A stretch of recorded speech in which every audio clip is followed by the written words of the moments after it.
Chapter 40 playing with the perfect fox eyed villain role. इस chapter की starting में दिखाया जाता है कि एक सर्वेंट आता है जोशुआ जो कि पूछता है यंग मास्टर हमको क्या करना चाहिए, और जोशुआ अपने मन के अंदर ही सोचता है इसको अभी मेरे को एक लेसन सिखाना चाहिए। और फिर उसके बाद अपने सर्वेंट से कहता है मैं इस बात की कोई भी चिंता नहीं करता ये ट्रैप है कि नहीं, यहाँ पे मैं आज जूलियस को मार ही दूंगा भले कुछ भी हो। भला इस बैरियर का जो जूलियस को कमजोर कर देगा। जो यहाँ पे एक चीज अलग है हमारे ओरिजिनल प्लान से, जो हमारे मेंबर्स हैं वो उसके मेंबर्स को टेक डाउन करेंगे जब तक मैं जूलियस को हराता हूँ। और चिल्लाते हुए कहता है तुम इस समय कहाँ पे हो। वो लोग अभी हॉलवे के आउटसाइड में हैं। और तभी उसके नाइट ये कमांड सुनने के बाद सब बैटल के लिए प्रिपेयर होते हैं। और फिर जोशुआ कहता है ये तो परफेक्ट टाइमिंग है, हम लोग अटैक कर देंगे उसके पहले ही जब कुछ करें। और फिर जोशुआ और डाउन सोसाइटी के मेंबर आमने सामने आ जाते हैं। और जोशुआ उनसे कहता है तुम लोग तो काफी ताकतवर हो, तो तुम उसके जैसे इस कम के अंडर पे काम क्यों कर रहे हो। ये सुनने के बाद विलियम चिल्लाते हुए कहता है ये तो हमको कहना चाहिए, तुमको अपने ऊपर शर्म आनी चाहिए। और तभी जोशुआ का नाइट कहता है ये तो अपने स्पेल बैरियर के अंदर भी कास्ट कर पा रहा है, ये जरूर से थर्ड क्लास मेज होगा। जो सुनने के बाद जोशुआ बोलता है इसके बावजूद वो बैरियर के अंदर ही है। और फिर वो कमांड देता है इन सबको बंदी बना लो। और तभी वो सब बैटल में एंगेज हो जाते हैं। और तभी जोशुआ कुछ सोच के कंफ्यूज रहता है और कहता है जूलियस कहाँ पे है। और अचानक से वो कुछ देख के पूरी तरीके से कंफ्यूज होकर कहता है क्या।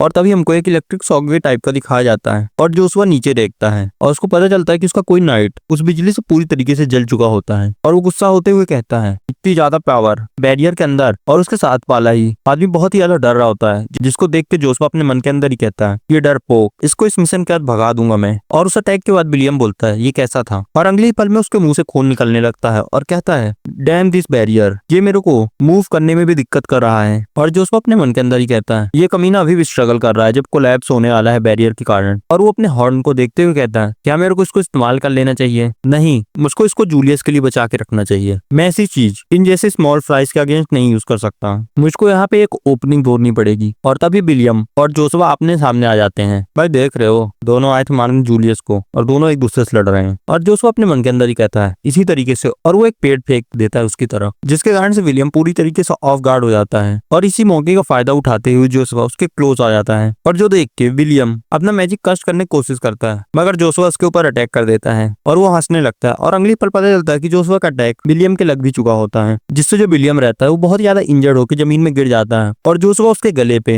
अपनी तलवार रख लेता है और कहता है एक तीसरा क्लास मेज भी बैरियर के अंदर कुछ भी नहीं कर सकता है। तुम कचरे ढेर, तुम्हारी हिम्मत कैसे हुई मेरे रास्ते में आने की। तुमको जूलियस कितना पैसा दिया कि हायर हो गए तुम उसके लिए, 5,000 yards, 10,000। मैं इस बात से शर्त लगा सकता हूँ तुमने ये नहीं सोचा होगा तुम्हारी जिंदगी भी जा सकती है इसके दौरान। और तभी विलियम कहता है तुम क्या कह रहे हो यहाँ पे। और जोशुआ उसके पेट पे एक लात मार देता है, मगर जो विलियम रहता है उसका वो लात पकड़ लेता है और कहता है रुको जरा। और चिल्लाते हुए कहता है मेरे को जूलियस ने हायर नहीं किया है। जो सुनने के बाद जोशुआ बोलता है ओ मैं ये देख पा रहा हूँ तुम्हारे अंदर डिग्निटी भी नहीं है। जो सुनने के बाद विलियम बोलता है नहीं मैं यहाँ पे सच बोल रहा हूँ, मैं यहाँ पे जूलियस को मारने आया हूँ ना कि जूलियस को बचाने। और जिसको सुनने के बाद जोशुआ बोलता है अगर ऐसी बात है तो तुम भले ही क्यों ना सच ही बोल रहे हो, ये मेरे लिए कोई भी मतलब नहीं रखता है, तुम मेरे रास्ते के बीच में आए हो जिसके कारण से तुम मरोगे। जो देखने के बाद विलियम बोलता है क्या मैं ऐसे ही मरने वाला हूँ। और अगले पल जोशुआ अपनी तलवार लेके उसको मारने वाला ही होता है और कहता है तो चलो तुम अपनी जिंदगी मेरे को दे दो। और उधर से कोई कहते हुए आता है ओ माय जरा गेस करो यहाँ पे ये कौन है। मुझे आज बहुत सारे सरप्राइज देखने को मिल रहे हैं गेस्ट के रूप में। जो सुनने के बाद जोशुआ बोलता है ये कब। और अपने मन के अंदर ही कहता है लेकिन इसके बावजूद मैं इसकी प्रेजेंस सेंस क्यों नहीं कर पाया। और यहाँ पे हमारे एमसी की